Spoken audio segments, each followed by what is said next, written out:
Across thousands of years, one figure has stood at the crossroads of war and peace, chaos and order, light and darkness, the Avatar. Born with the power to master all four elements, they are the world's last defense against destruction. But who were the Avatars?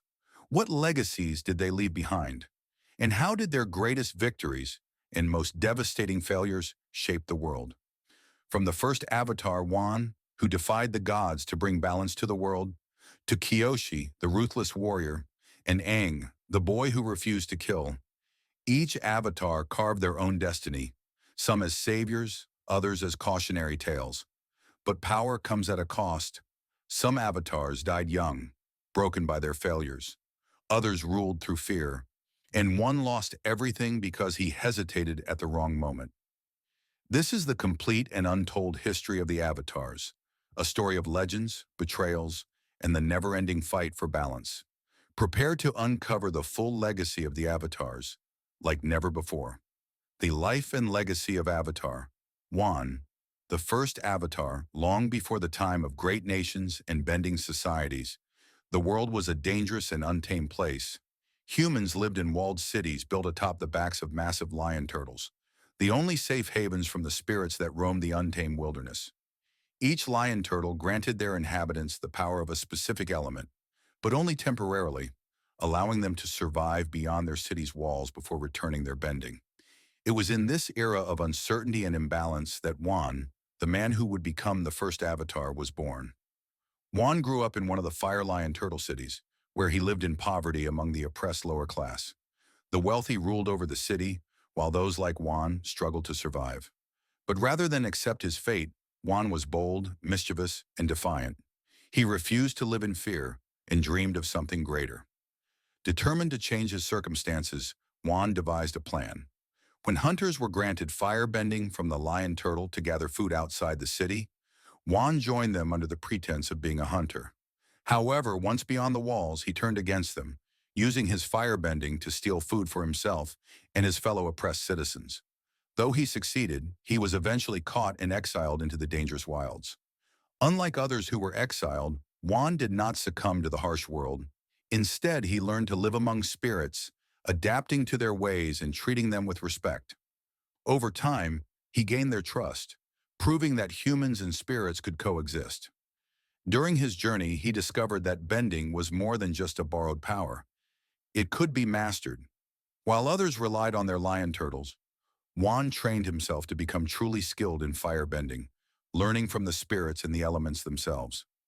One day, Wan encountered two powerful spirits locked in eternal conflict: Raava, the spirit of light and peace, and Vaatu, the spirit of darkness and chaos. Unaware of the consequences, Wan intervened, believing he was helping. He freed Vaatu from Raava's grasp, unknowingly unleashing great destruction upon the world. Horrified by his mistake, Wan realized that Vaatu sought to plunge the world into chaos, and only Raava could stop him. Determined to right his wrongs, Wan allied with Raava, pledging to help her restore balance. As Wan and Raava journeyed together, he sought out other lion turtles, receiving their blessings to wield air, water, and earth, making him the first human to ever bend all four elements. However, his connection to each element was fleeting. He could only wield one at a time. To prepare for the final battle against Vaatu, Wan fused his soul with Raava's during the harmonic convergence, a rare celestial event that strengthened spiritual energy. This permanent bond between human and spirit created something entirely new: the Avatar spirit. With the combined strength of Raava and his mastery of all four elements, Wan confronted Vaatu. In an epic battle, he used his newfound abilities to imprison Vaatu within the spirit world, ensuring that darkness would never fully dominate the world. With this act, the cycle of light and dark was set in motion, and Wan became the first Avatar, a bridge between humans and spirits, charged with maintaining balance for all eternity. After defeating Vaatu, Wan made another crucial decision. He separated the spirit world from the physical world, believing that humans and spirits could not coexist peacefully. He closed the spirit portals, ensuring that the two realms remained apart. For the rest of his life, Wan worked tirelessly to unite the warring human tribes, trying to create harmony between people. However, despite his power and wisdom, he could not prevent all conflict. As he lay dying, he lamented that the world was still full of chaos, but he placed his hope in the avatars who would follow him. Thus, the avatar cycle was born, with Wan's spirit reincarnating into a new body upon his death, continuing the eternal mission of balance. Wan's story became legend, and though few remembered his name, his impact shaped history. Every avatar that followed, Kyoshi, Roku, Aang, Korra, owed their existence to his journey. His actions ensured that no single force, whether light or dark, human or spirit, could ever fully dominate the world. Unlike other avatars who inherited their power, Wan created the avatar. His life was a testament to growth, redemption, and the belief that balance must always be fought for. Avatar Wan's journey was one of hardship, mistakes, and ultimate redemption. From an outcast thief to the first bridge between worlds, he proved that one person's actions can change the course of history. Though he did not live to see a perfect world, he ensured that there would always be an avatar to protect it.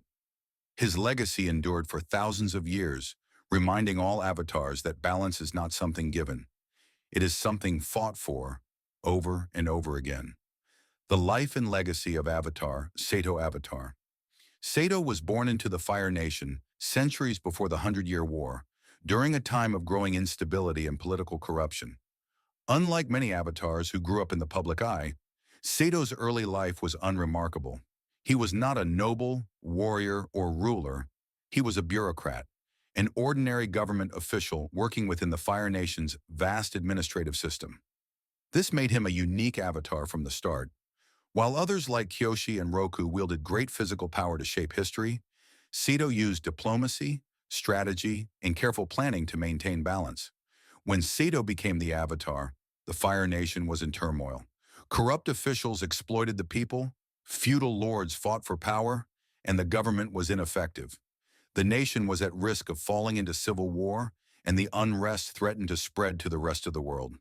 Sato recognized that brute force or bending alone would not be enough to restore stability. Instead, he used patience and wisdom to methodically reform the Fire Nation from within. He worked as a government official, rising through the ranks not through power, but through intelligence and strategic thinking. Sato dedicated his life to rebuilding the Fire Nation from within. He introduced economic reforms, removed corrupt officials, and established a more efficient government. His influence was not flashy or dramatic. He worked behind the scenes, making small but critical changes that strengthened the nation over time. He was a master of long-term planning, ensuring that the Fire Nation would not just recover in his lifetime, but remain stable for generations to come. Unlike some avatars who sought quick solutions, Sato believed in gradual progress, knowing that true balance was built on a foundation of patience and discipline. Despite his peaceful approach, Sato was not weak. When necessary, he used his firebending with precision, ensuring that those who threatened stability were dealt with.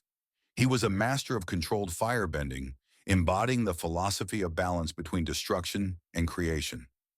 Unlike avatars like Kyoshi, who used intimidation, or Aang, who sought harmony, Sato's strength lay in his ability to manipulate systems. He understood politics, bureaucracy, and the power of governance, proving that not all battles are won on the battlefield, some are won in the halls of government. By the time of his death, Sato had transformed the Fire Nation into a strong, unified, and prosperous country. His work ensured that future Fire Lords ruled with stability, allowing the Fire Nation to become a powerful but controlled force in the world. His name became synonymous with wisdom and patience. Though he was not as physically dominant as Kyoshi or as spiritually connected as Yangchen, Sato's brilliance in administration made him one of the most effective avatars in history. Sato's story serves as a reminder that power is not just about bending, it is about influence, wisdom, and the ability to create lasting change. He showed that an avatar does not always have to be a warrior. Sometimes the greatest victories come not from battle, but from diplomacy and reform. His life was a testament to the idea that true leadership is not about seeking glory, but about ensuring a better future for those who come after. Avatar Sato was not a conqueror, warrior, or fighter. He was a reformer. Through patience, intelligence, and relentless dedication, he saved the Fire Nation from collapse and ensured peace for generations. His legacy proves that sometimes the most powerful avatars are not those who bend the elements with force, but those who shape the world with wisdom. The life and legacy of Avatar. Yang Chen Avatar. Yang Chen was born in 345 BG into the Air Nomads, a people known for their deep spirituality and commitment to pacifism. From a young age, she embodied the ideals of her culture, demonstrating remarkable wisdom, patience, and compassion. Unlike some avatars who struggled with their roles, Yang Chen fully embraced her duty early on, dedicating herself to maintaining peace and balance in the world. Her spiritual connection was profound, perhaps stronger than any avatar before or after her. She had a deep understanding of the spirit world, forging relationships with spirits and striving to ensure harmony between the physical and spiritual realms. Though she was raised with air nomad pacifist values, Yangchen quickly realized that being the Avatar meant making difficult choices. While her people believed in complete nonviolence, she understood that the world did not always work that way. She recognized that true balance sometimes required intervention, and unlike many air nomads, she did not shy away from political affairs or conflict. Yangchen's greatest strength was her ability to navigate diplomacy. She gained the trust of rulers across the world, earning their respect not just through her power, but through her wisdom and fairness. She worked tirelessly to prevent wars, negotiating peace treaties, and using her influence to keep nations from engaging in destructive conflicts. Despite her successes in maintaining peace, Yangchen carried a heavy burden, one she would later pass down to future avatars. She understood that the world was inherently flawed and that true peace could never be permanent. The moment she stepped away, leaders would begin scheming and conflicts would arise once more. Realizing this, Yangchen made difficult choices, prioritizing stability over idealism. She manipulated leaders when necessary, forging alliances that were not always morally perfect, but served the greater good. She worked behind the scenes, ensuring that balance was preserved, even if it meant making compromises. This burden weighed heavily on her, but she accepted it as her duty. She knew that her work would never be finished and that the Avatar's role was not to create a perfect world, but to keep it from falling into chaos. Yang Chen's leadership left the world in a rare state of peace. Because of her wisdom and diplomatic mastery, the nations thrived under a long period of stability, with fewer wars and large-scale conflicts. As a result, avatars who came after her, like Avatar Kuruk, were held to an impossibly high standard. The world grew used to peace, forgetting how much effort it took to maintain it. When Kuruk failed to live up to her legacy, his shortcomings were judged even more harshly. In many ways, Yang Chen's success made the world believe that the Avatar was infallible, something no human could ever truly be. Even after her death, Yang Chen's spirit continued to guide future avatars. She appeared to Aang during his spiritual journey, offering him wisdom about the balance between duty and personal desires. She reminded him that as the Avatar, he had a responsibility greater than himself. To Avatar Korra, Yang Chen's story served as a lesson in leadership. Korra, like Yang Chen, had to learn that being the Avatar was not just about fighting battles, it was about making decisions that shaped the world for generations. Avatar Yang Chen was a legend among avatars, a leader who embodied both the wisdom of the air nomads and the responsibility of her title. She was a peacemaker, a strategist, and a guardian of balance. Her ability to maintain harmony in the world set a precedent that no avatar after her could fully match. Yet her greatest lesson was one of burden. The avatar's duty is never ending, and true balance requires constant effort. She accepted this fate, ensuring that the world remained stable for as long as she could. Even centuries later, her name was spoken with respect, a reminder that sometimes wisdom is the greatest power of all. The life and tragedy of Avatar Kuruk. Avatar Kuruk was born into the Northern Water Tribe in 345 BG, during an era of relative peace. Unlike many of his predecessors and successors, Kuruk grew up in a world that did not suffer from large-scale war or destruction. This peaceful time, Kuruk quickly mastered waterbending, excelling in combat, and developing an affinity for both traditional and unconventional techniques. As the Avatar, he trained in all four bending arts, though his talent in waterbending remained his strongest. Despite his abilities, he lacked the same urgency or dedications that other avatars exhibited, believing that since the world was at peace, he did not need to exert himself too much. Kuruk was known for his love of adventure and thrill-seeking. He enjoyed pushing himself to the limits, whether through competitive sports, duels, or dangerous expeditions. He became famous for his exceptional strength and mastery over the Avatar state, which he wielded with unparalleled skill. However, his arrogance and overconfidence led him to take his responsibilities lightly. He once challenged the world's greatest earthbenders to a competition where they tried to knock each other off floating rock platforms. Kuruk won every match effortlessly, proving his raw power and skill. However, while others admired his abilities, some questioned his lack of discipline and foresight. Despite his carefree nature, Kuruk did take action when needed. When dark spirits began to manifest in the physical world more frequently, he attempted to address the issue, but his lack of spiritual training left him ill-equipped to handle such threats. Kuruk's life took a devastating turn when he fell in love with a woman named Umi, a kind-hearted and gentle soul from the Northern Water Tribe. She was his greatest joy and gave him a sense of purpose beyond bending. However, on the night of their wedding, tragedy struck. As Kuruk prepared to marry Umi, a dark spirit, acting on unknown forces, dragged her into the spirit world, tearing her away from the physical realm. In an instant, Kuruk lost the love of his life, and for the first time he felt powerless. Realizing that the balance of the world was at risk, Kuruk finally understood the mistake he had made. He had been too relaxed, too complacent in his duties as Avatar. While he had indulged in personal pleasures, dark forces had been growing stronger, slipping past his watch. Racked with guilt, Kuruk dedicated the rest of his life to hunting dark spirits. He traveled across the world, seeking out malevolent entities that disrupted the balance. No one knew of the battles he fought, as he chose to face these spirits alone, carrying the burden without seeking recognition. Unlike other avatars who fought against human wars and conflicts, Kuruk waged a silent and unseen war, one that took a severe toll on his body and spirit. Each battle drained his life energy, and his connection to the spirit world grew strained. Kuruk's relentless struggle against the spirits eventually led to his premature death at the young age of 33.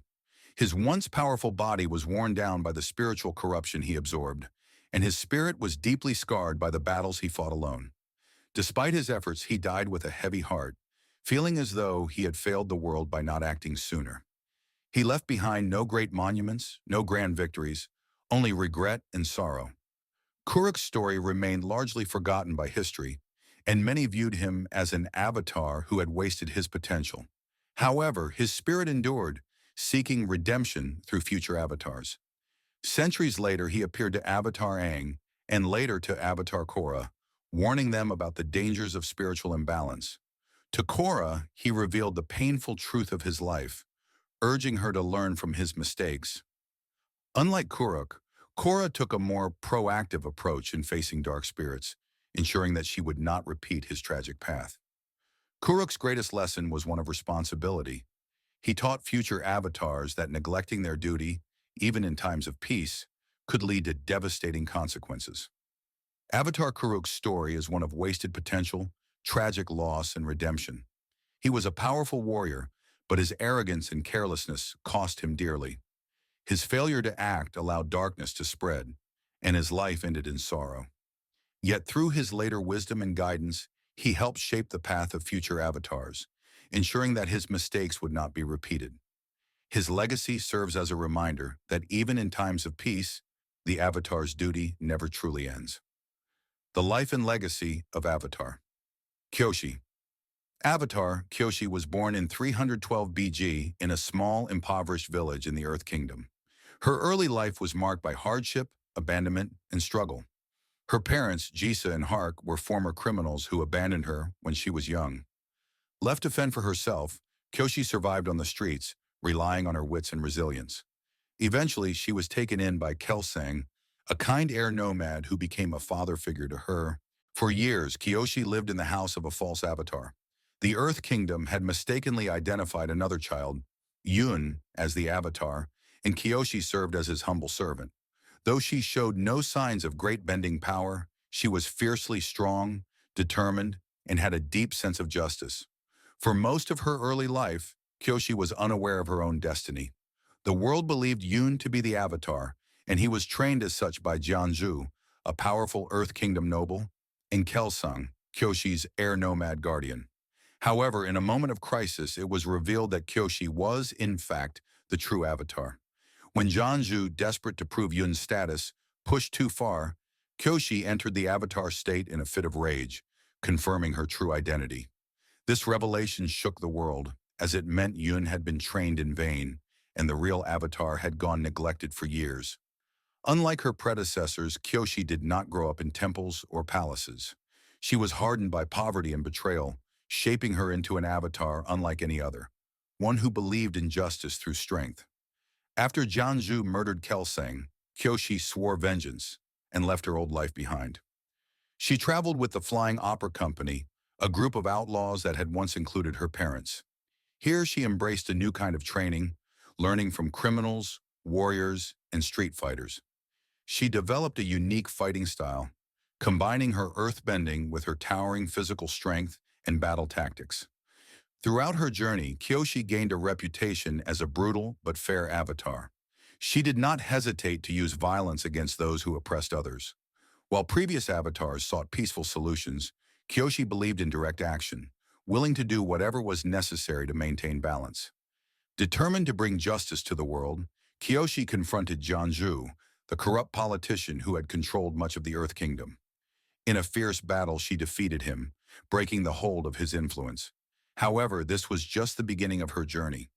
Realizing the Earth Kingdom was filled with power-hungry leaders, Kyoshi knew she had to be more than just a warrior. She had to be a ruler. She founded the Kyoshi Warriors, an elite group of fighters who would serve as protectors of the Earth Kingdom for generations.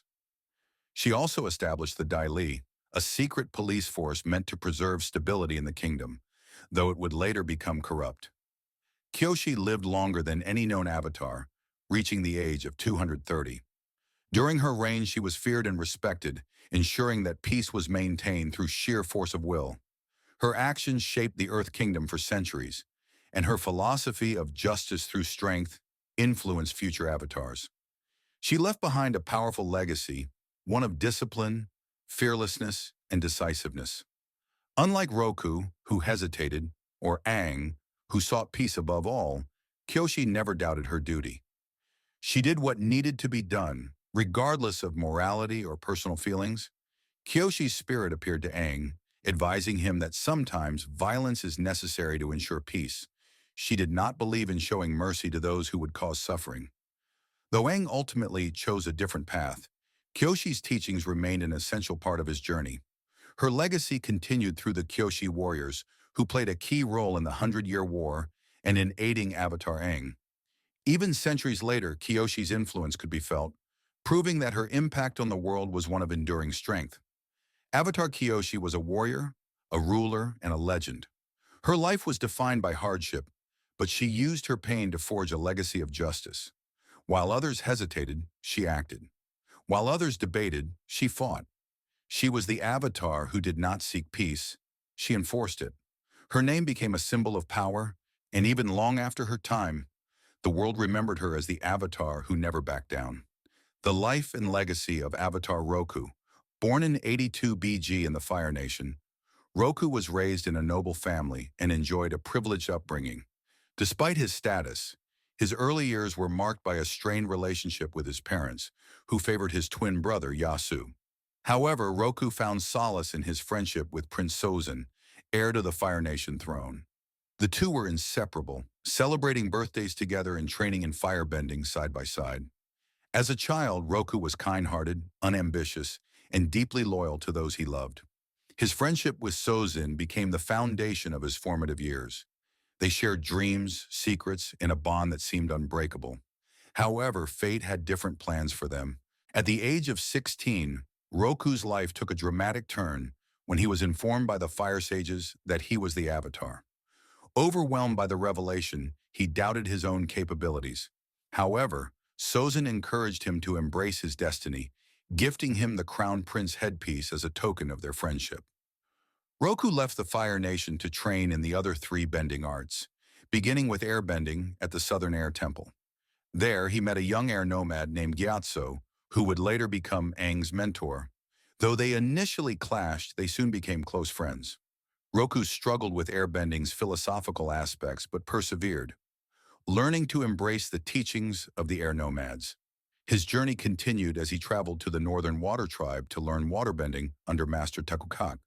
This proved to be a difficult challenge, as waterbending was the opposite of his natural firebending. However, through years of dedication, he eventually mastered it. Roku then moved on to earthbending, training under a master named Sud. He excelled in the art, demonstrating remarkable skill and discipline. His experiences in the Earth Kingdom also taught him humility and the struggles of the common people, broadening his understanding of the world. After years of training, Roku returned to the Fire Nation as a fully realized avatar. He was welcomed back by Sozin, now Fire Lord, and soon after married his childhood love, Tamin. Their wedding was a grand event, with Sozin standing by his side as his best man. However, during the celebrations, Sozin shared his vision of expanding the Fire Nation's influence, believing it was their duty to bring prosperity to the world. Roku was disturbed by this idea and firmly reminded Sozin that the four nations must remain separate. For years, Roku maintained peace across the world, quelling conflicts and offering wisdom to rulers. He also established the Fire and Air Center of Learning, believing in the importance of cultural exchange.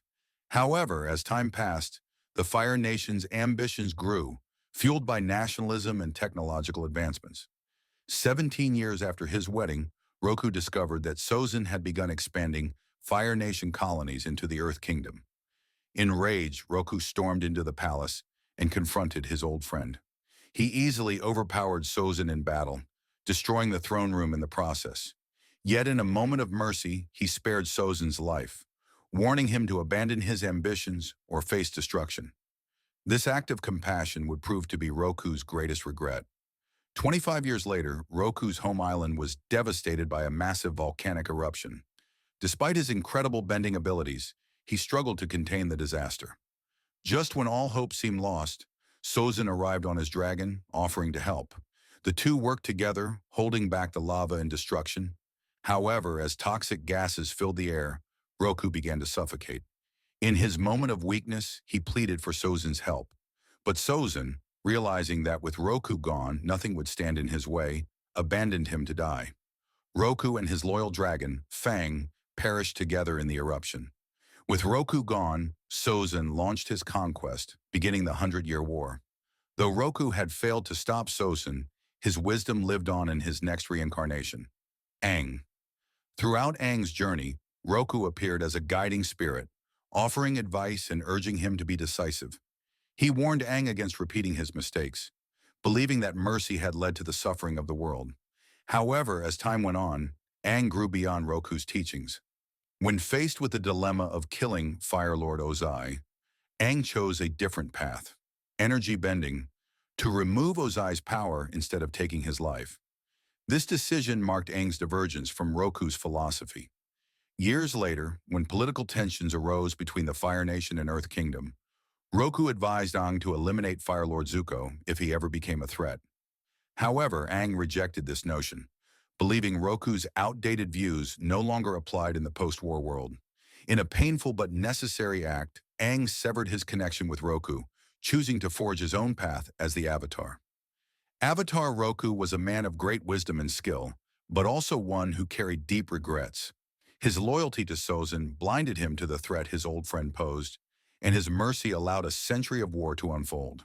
Though his spirit sought redemption through Aang, his teachings ultimately served as a lesson, one that the young Avatar chose to grow beyond. Roku's story is a tragic one, marked by duty, friendship, betrayal, and regret. But in the end, his greatest legacy was not just the mistakes he made, but the wisdom he passed on, helping shape the future of the world long after his time had ended. The life and legacy of Avatar. Aang was born in 12 BG, before genocide, into the air nomads, raised in the Southern Air Temple. As a child, he was carefree, adventurous, and full of mischief, often playing pranks on the monks and engaging in air scooter races with his best friends. However, he was also a prodigy, excelling in airbending at a young age. His closest mentor and father figure, Monk Gyatso, provided him with warmth and encouragement, nurturing his compassionate spirit. At the age of 12, Aang's life changed forever when the air nomads revealed that he was the Avatar. Typically, an Avatar learns of their destiny at 16, but with war on the horizon, the elders feared they did not have time to wait. The burden of this knowledge weighed heavily on Aang. No longer able to live as a normal child, he was isolated from his friends and subjected to rigorous training. His only comfort was Gyatso, who fought to let Aang enjoy his youth. When Aang overheard the monks discussing separating him from Gyatso to accelerate his training, panic took hold. Overwhelmed and scared, he fled on his flying bison, Appa. As they soared over the ocean, a violent storm engulfed them, sending them crashing into the freezing waters. Instinctively, Aang entered the Avatar state, encasing himself and Appa in an iceberg. For 100 years, Aang remained trapped, while the world around him changed drastically. The Fire Nation, led by Fire Lord Sazin and his successors, launched a brutal war, wiping out the air nomads in an act of genocide designed to eliminate the Avatar.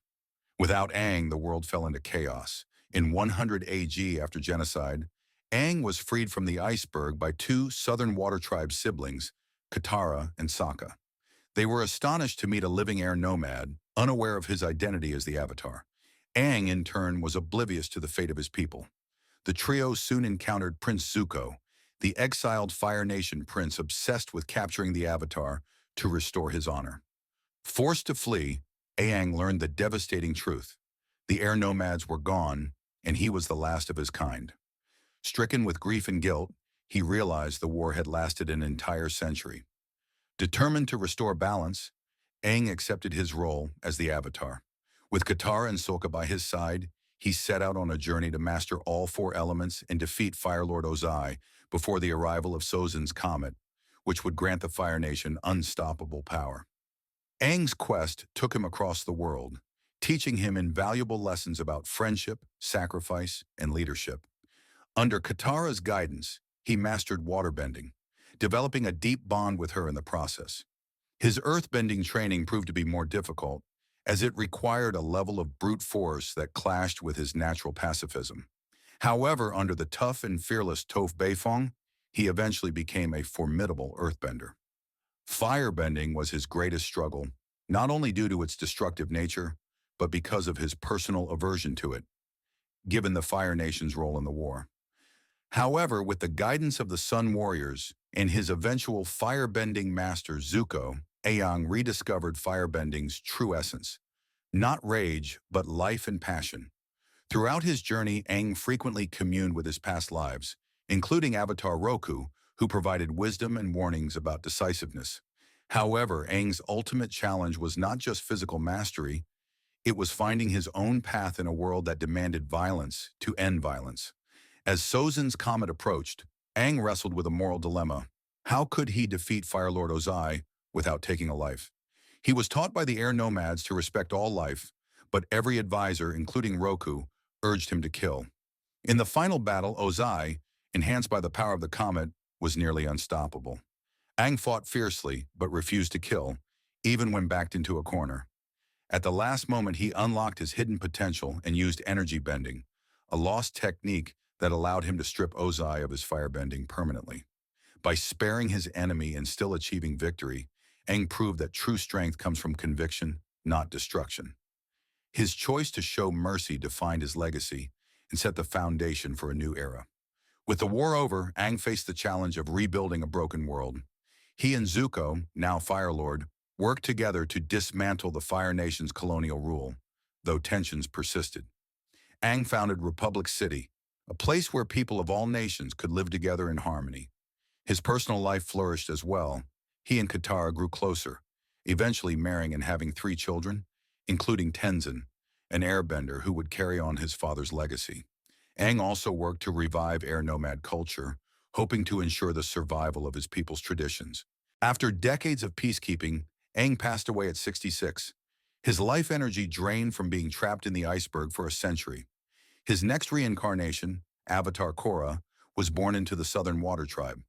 Even in the afterlife, Aang continued to guide the world. He appeared to Korra during her darkest moments, offering wisdom and strength. However, during Korra's battle with Unalaq, the connection to Aang and all past avatars was severed, marking the end of the spiritual lineage. Despite this, Aang's influence remained, living on in the Air Nation's revival and the ideals he fought for. Avatar Aang was more than just a powerful bender. He was a beacon of hope in a world that had lost its way. From a playful air nomad to a world-changing leader, his journey was one of growth, loss, and perseverance. His ability to remain true to his values, even in the face of war, defined his greatness. Through his legacy, balance was restored, and the world was forever changed. The life and legacy of Avatar Korra. Born into the Southern Water Tribe, Korra was recognized as the Avatar at a very young age. Unlike her predecessor Aang, who was reluctant to embrace his destiny, Korra was full of confidence and enthusiasm, eager to prove herself. Even as a child, she displayed an exceptional talent for bending, mastering water bending, earth bending, and fire bending with ease. Under the watchful eye of the White Lotus, Korra was raised in a protected environment, training extensively in combat and bending. However, she struggled with airbending and spirituality, two aspects crucial to the Avatar's duty. To complete her training, she was sent to Republic City to learn airbending from Tenzin, the son of Aang and Katara. Arriving in Republic City, Korra was exposed to a world vastly different from her isolated upbringing. The city was a melting pot of cultures, but was also riddled with crime, corruption, and class struggles. A growing anti-bender movement, led by the masked revolutionary Aemon, sought to overthrow the bending elite, believing that bending caused imbalance in society. As she trained under Tenzin, Korra struggled to grasp airbending's fluidity and spiritual aspects, clashing with Tenzin's patient approach. At the same time, she became involved in pro-bending, forming friendships with Mako and Bolin, two brothers with their own struggles in the city. When Amon and his equalists launched their campaign, Korra found herself in a battle unlike any she had faced before. Amon had the ability to take away bending, a terrifying power that threatened the very existence of benders. As she fought to protect Republic City, she suffered both physical and emotional defeats, even losing her own bending in a final confrontation. At her lowest moment, Korra finally connected with the spiritual side of the Avatar and unlocked her ability to restore bending through energy bending. She defeated Amon and restored balance, but the experience left her questioning the nature of power and oppression. Following the battle against Amon, Korra sought to deepen her connection to the spiritual world. She returned home, where her uncle Unalaq convinced her that she needed a new path. Under his guidance, she unlocked the spirit portals, unknowingly setting the stage for his true plan, to merge with the dark spirit Vaatu and become the Dark Avatar. During this journey, Korra uncovered the origins of the Avatar cycle, learning about the first Avatar, Wan, and the eternal battle between light, Raava, and darkness, Vaatu. In the climactic battle against Unalaq, Korra was nearly defeated, and for the first time in history, the connection to all past avatars was severed. Despite this devastating loss, Korra found the strength to fight on. She defeated Unalaq and chose to leave the spirit portals open, ushering in a new era where humans and spirits could coexist. This moment marked a turning point. Korra was no longer just an avatar maintaining the balance of the past, but one forging a new path for the future. With the spirit portals open, new airbenders began to emerge across the world, leading Korra on a mission to rebuild the lost Air Nation. However, a new threat arose: the Red Lotus, a group of anarchists led by the powerful airbender, Zahir. Zahir and his followers believed in complete freedom, seeking to eliminate world leaders and the Avatar to destroy all forms of imposed order.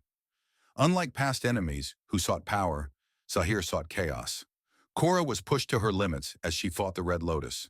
In a brutal encounter, Zahir poisoned her, nearly killing her and leaving her physically and mentally broken.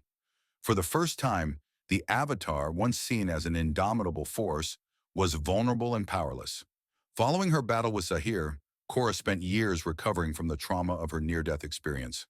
Haunted by visions of her past failures, she withdrew from the world, struggling to find her identity beyond her role as the Avatar. Eventually, she returned to face her next great challenge: Kuvira, a militaristic leader who sought to unite the Earth Kingdom by force. Unlike previous villains, Kuvira was not an outside threat, but a product of the world's instability. She gained support by offering order and security, though her methods became increasingly authoritarian. In the final battle, Kuvira unleashed a massive spirit energy weapon, threatening to destroy Republic City. Korra, now stronger and wiser, used her newfound connection to the spirit world to stop Kuvira, not through brute force, but by showing her compassion. This act led to the creation of a new spirit portal in Republic City, symbolizing a new beginning. After years of struggle and growth, Korra finally found inner peace. No longer bound by the expectations of past avatars, she embraced her own destiny. She and Asami, her closest friend and confidant, left together on a journey into the spirit world, symbolizing a new chapter not just for her, but for the entire world. Korra's legacy was not just in her victories, but in her ability to change. She faced pain, loss, and uncertainty, but always emerged stronger. Unlike Aang, who sought to preserve the old world, Korra embraced change, shaping a new future for the Avatar and humanity. Avatar Korra's journey was one of transformation. She began as a headstrong warrior, eager to prove herself, but through suffering and self-discovery, she became a true Avatar, not just a protector, but a leader willing to redefine balance itself. Her legacy ensured that the world, and the role of the Avatar, would never be the same again. From the moment Wan took his first breath as the Avatar, to the day Korra reshaped the world, one truth has remained eternal. The Avatar is not just a person, but a force of nature, an unbreakable spirit reborn through time. Some Avatars brought peace through wisdom, others forged it through war. Some were haunted by their mistakes, while others stood unshaken against impossible odds. But no matter how they ruled, fought, or suffered, each left their mark on history, proving that balance is never permanent. It must always be earned. Their stories are written in the winds that whisper over mountain peaks, the rivers that carve through the land, the fires that light the sky, and the earth that has withstood the ages. Though one Avatar may fall, another will rise. Because balance is not a destination, it is a journey without end. The cycle is eternal. The Avatar will return.